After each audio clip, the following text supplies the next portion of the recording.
আজকে আপনাদের সামনে খুব গুরুত্বপূর্ণ এবং মর্মাহত একটি বিষয় নিয়ে কথা বলতে আসছি।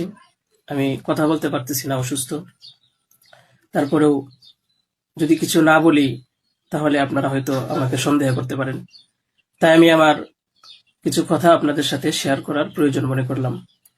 তো বিষয়টা হচ্ছে যে আপনারা দেখতে পাচ্ছেন যে সামাজিক যোগাযোগ মাধ্যমে আমাকে নিয়ে একটা বিষয় ভাইরাল হয়েছে, বিভিন্ন পত্রপত্রিকায় সেগুলো হয়তো প্রচার হচ্ছে।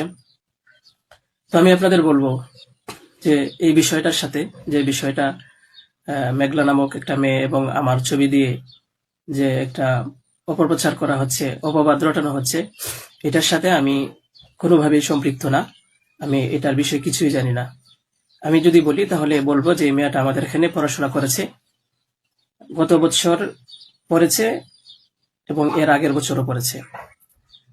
তো এর আগের বছর পূর্ণ বছর পড়াশোনা করার পরে সে আমাদের মাদ্রাসা থেকে চলে যায়। তো পরবর্তী বছর যখন মাদ্রাসা শুরু হলো তখন আমরা খোঁজ নিয়ে জানতে পারলাম যে কে কে আসে নাই। তো যারা যারা আসছে না তাদের মধ্যে সেও একজন ছিল, যে সে এখান থেকে চলে গেছে অন্য কোথাও। তো খবর নিয়ে জানতে পারলাম সে ঢাকা চলে গেছে, তারা বাবা মার সাথে থাকে। বাবা মা সৎ বাবা, এবং মা অন্য কোথাও আগে বিয়ে বসছিল।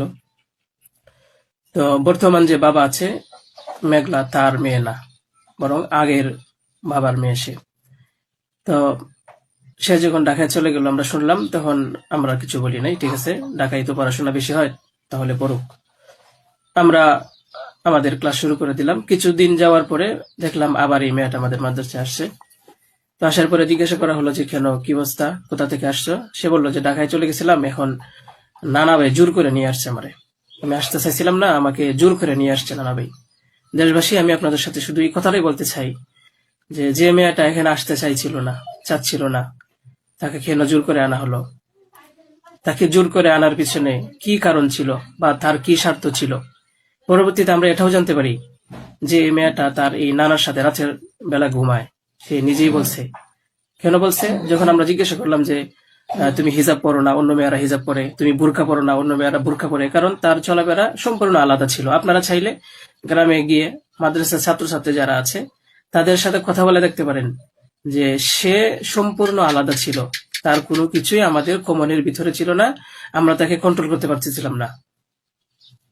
তো সে এইভাবে কিছুদিন থাকার পরে আমরা ভাবলাম যে হয়তো তাকে আমরা রাখতে পারবো না, কারণ আমরা তাকে কন্ট্রোল করতে পারছি না।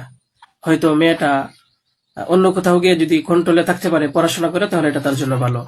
তাই আমরা তার গার্জেনের কাছে বললাম, তার মাকে আমরা বুঝাইয়া বললাম। আমাদের উদ্দেশ্য এটাই ছিল যে তার মা যেন তাকে বুঝিয়ে বলে যায় যে হুজুরের কথা মেনে চলবা, মাদ্রাসার নিয়ম কানুন মেনে চলবা, এই কথাগুলো উনি বুঝিয়ে যাবেন। কিন্তু উনি কি করছেন যে ওনার মেয়েকে উনি বলছে যে না, আমি এখানে রাখবো না, নিয়ে চলে যাব। তো আমাদের এখান থেকে প্রায় 5-6 মাস আগে আমাদের মাদ্রাসা থেকে নিয়ে চলে গেছে। হয়তো পরবর্তীতে খবর নিয়ে জানতে পারলাম সিলেটে যেখানে উনি থাকে সেখানে নিয়ে গেছে। তো নিয়ে যাওয়ার পরে